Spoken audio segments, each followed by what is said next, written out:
Ashama harkafuni olli ultanii jira jirtu kabajamtoota jaalatamtoota maatiiwwan ardii addunyaa mararratti argamtan viidiyoo kana daawwattan fayyaadhaaf milkii guddinaaf tajaajila isiniif hawwadha.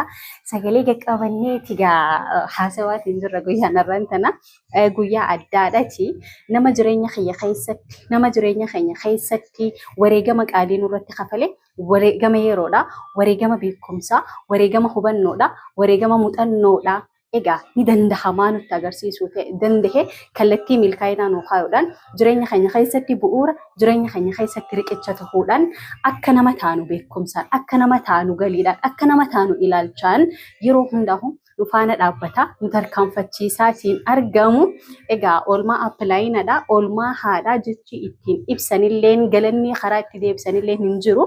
Guyyaa irraan tanaagaa maaman teenya kampaniin keenya guddichi isiin kampanii board advisor toodhaan keessatti hojjetaatiin jirtu promoshina waggaatti yeroo lama kan baase ji'a jahan jalqabaatis milkeessuu dandeesse ji'a jahan xumuraatis guyyaa kaleessa dhaga namoota promoshina milkeessan keessaa takkaffarra ta'uudhaan gaa injifachuu dandeesse jirti. Namani dandahamaa natti agarsiise, namani dandahamaa hunda keenyatti argisiise, namani dandahamaa hunda ilma namatti argisiise hojiidhaan injifatee injifachiise badhaafamee badhaasise gaansis akka daawunlaayinatti akkasumas immoo akka siistamatti jechuudha.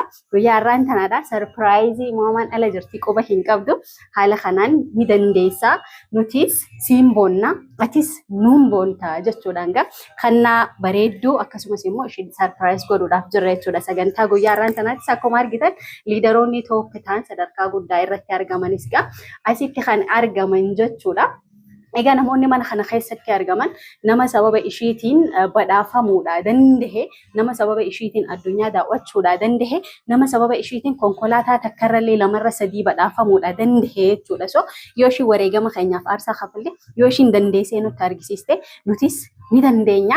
Egaa sagantaa keenya itti aanu immoo kan isin biraan geenyu ta'a jechuudha. Turtii gaarii nu waliin qabaadha.